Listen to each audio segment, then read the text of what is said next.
You're listening to Big World Network.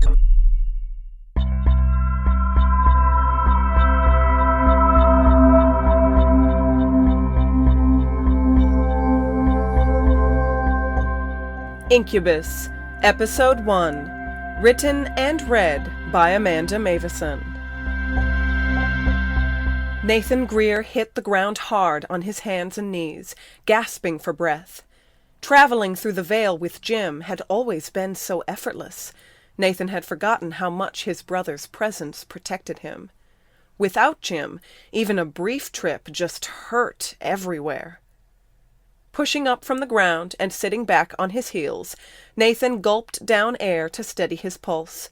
He looked around quickly, taking in the dark landscape. It was still night, but there was light steadily growing on the horizon.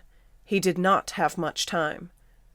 Nathan struggled to his feet and took a few pained steps forward to the edge of the cliff. Below was St. Bride's Bay, empty of divers and kayaks at this early hour.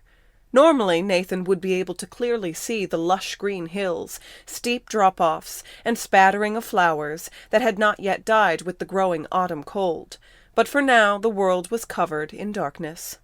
He pulled his jacket more tightly around him, swallowing hard as he peered down the long expanse to the beach below. The wind was whipping harshly through his short black hair, as if it desired nothing more than to see him blown right over the edge. Turning back to the Vale doorway he had come from, Nathan saw that it was no longer visible, though he knew it was still there. He had crossed to the ocean in search of a power point strong enough to summon a messenger. The doorway was where the messenger would appear. Nathan dropped back down to his knees, leaving the edge of the cliff behind him.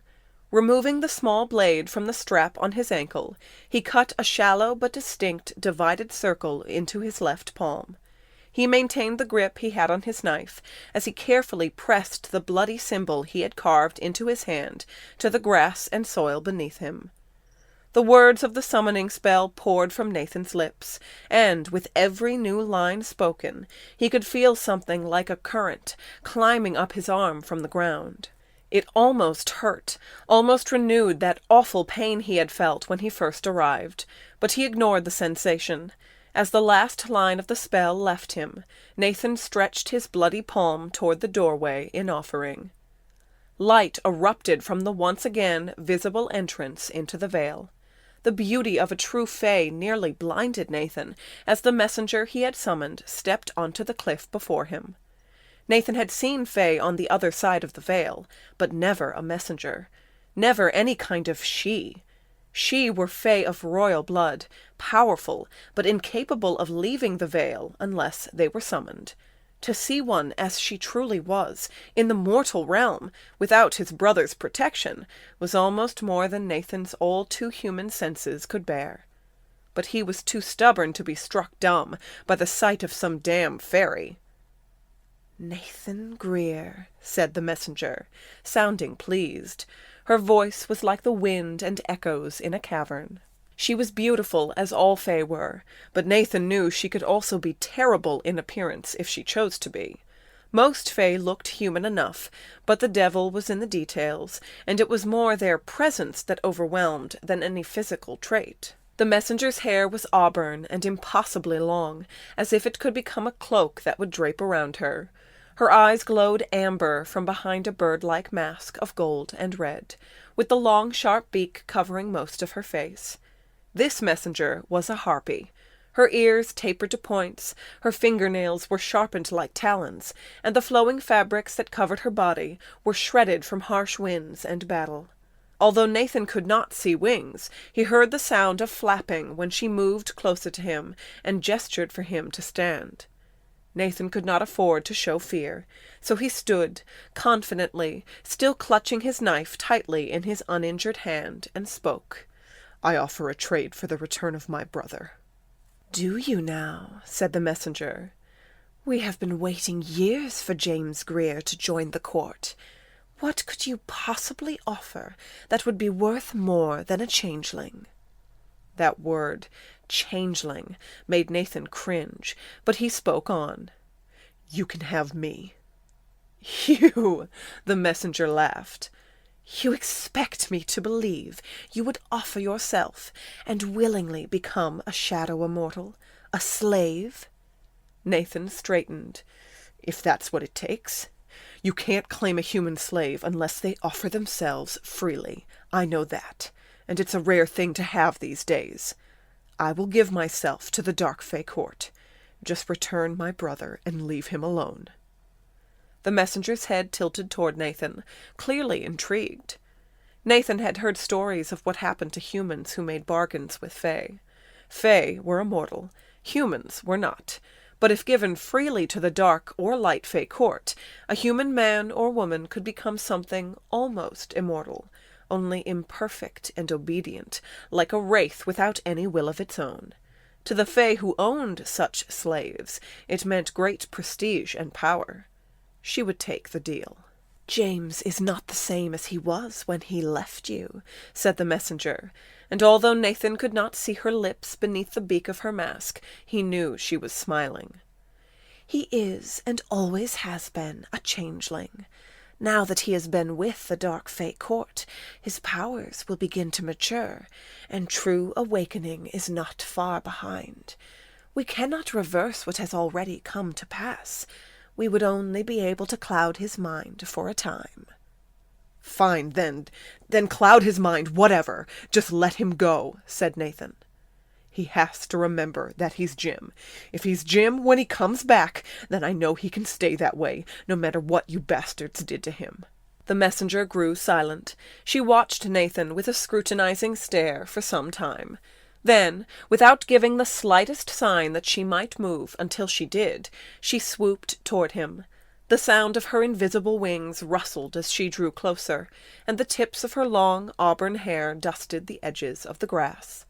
Instinctively, Nathan took a step back. The wind had picked up speed, and he remembered nervously that the edge of the cliff was not far behind him. "Your offer is agreeable," said the messenger, so close to Nathan that the sharp point of her beak was practically catching him on the cheek.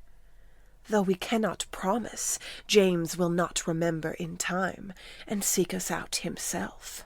The messenger seemed to take up all the air around Nathan, and yet she had no scent. It was unnerving, being a hair's breadth from something that smelled like nothing was there. Nathan could see the slits of her pupils, the sign that she was a dark fae instead of one of the light. "Do you understand?" the messenger pressed. "Yeah, I get it," said Nathan. "Just take the deal and let my brother go." "As you wish." The land went almost instantly black. Nathan couldn't move. He couldn't breathe. The ambient sounds around him disappeared. It was like floating in deep space, with only the messenger's voice echoing surreally around him. "Your offer is accepted by this court, Nathan Grier. James is returned, and you belong to us." Nathan tried to speak, but no sound came out. He trembled when the messenger reached for him, and yet, somehow, despite the tension in his body and that awful pull of the encroaching veil coming to claim him, he managed to move. Nathan lifted the knife still in his right hand and struck, plunging the iron blade deep into the messenger's heart. She shrieked in agony. All Fae were allergic to iron. It was the only way Nathan knew of killing them. But the messenger did not fall as quickly as he expected. She lashed back and tore into Nathan's chest with her talons. They were real talons now, not merely sharpened fingernails, for the messenger had shed her beautiful guise and become the beast. The mask was her real face now, an ugly beak with beady slit eyes, and her torn garments spread out around her as leathery wings. The blackness faded from their surroundings, returning to a buzzing, noisy world where the sun had just risen, and the wind was still blowing. The messenger shuddered, whimpering in the awful voice of her true form, and finally fell at Nathan's feet. Nathan's chest burned from where her claws had struck him, and he stumbled back. As he watched the messenger's form grow still on the ground, a substance thick as tar seeped out from beneath her like blood, and covered her body until it consumed her. When she was truly dead, all that remained was Nathan's knife, lying amidst a black stain on the grass. The veil doorway had long since disappeared. Pain seared through Nathan's chest again, unnaturally, as if something was being freshly branded into his skin. He gasped, stumbling further back at the sudden throbbing, until he tripped and felt his feet slip from the edge of the cliff. Air rushed past Nathan, blinding his vision. There was too much darkness to see clearly, despite the risen sun. He was free-falling with nothing below to catch him. Falling. Nathan braced himself for death, but impact never came. He was just suddenly on the ground, coughing up at the sky as if he had landed hard enough to wind him, but nothing more. He should not have been able to survive such a long drop, and yet he had landed safely on the beach, far beneath the cliff he had been standing on a moment ago. Reaching a hand to his chest, Nathan felt where the messenger had dug in her claws. There was a tear in his shirt, and on his skin, just above his heart, were the grooves of an already healed-over scar. She had marked him for trying to back out of their deal. All Dark Fae would be after him now, to claim the bounty for his betrayal, and for killing one of their She. And if no one claimed him before the mark ran its course... He had to find Jim. Nathan's entire body ached in protest when he started to move. He wondered if the fall had killed him after all, and he was just in shock. But even as that thought flickered through his mind, the pain began to lessen, and he was able to sit up. He didn't trust his eyes when he first saw the figure sprawled face down along the shore beside him, as if it had washed in with the tide. "Jim?" A groan responded, the body already moving, pushing up on trembling arms, and taking in gulps of air like coming up from deep water. There was no question, no doubt at all. It was Jim, looking just as he had the last time Nathan had seen him, even in the same t-shirt and jeans. His hair was black like Nathan's, but longer and unkempt, and he seemed so much larger than Nathan, despite their nearly identical height. Nathan didn't care how it was possible for Jim to look so much the same when the messenger had said she wouldn't be able to return him as he was. All that mattered was that Jim was back. Jim was right there in front of him. Moving as quickly as his sore muscles would allow, Nathan scrambled toward his brother, seeking some final confirmation. He wanted Jim to look up, look him in the eyes, and smile so impossibly wide like he used to. It took a moment, took Nathan reaching out and grasping Jim's shoulder, but finally Jim caught his breath and tilted his head up to meet Nathan's gaze. Slit pupils blinked wearily. Nathan jerked back, though he did not release the grip he had on his brother's shoulder. He couldn't. He stared into his brother's dark blue eyes, but as he looked more carefully, he saw that they were not slit. They looked normal. "Nate? What's going on?" Jim shook as he spoke, almost as if he really had washed ashore and was soaked to the bone. He squinted at their surroundings. "Port Clay?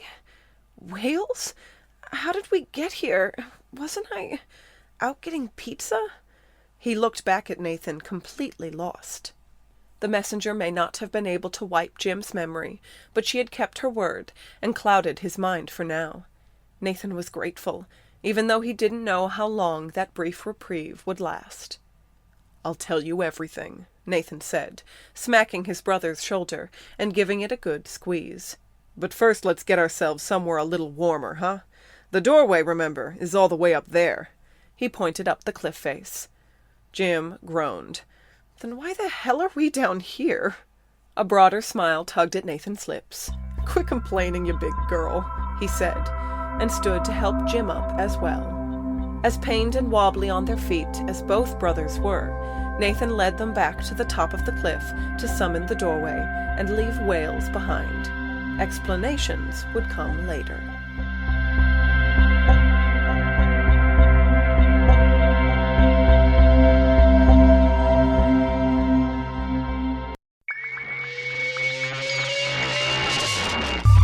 You're listening to Big World Network.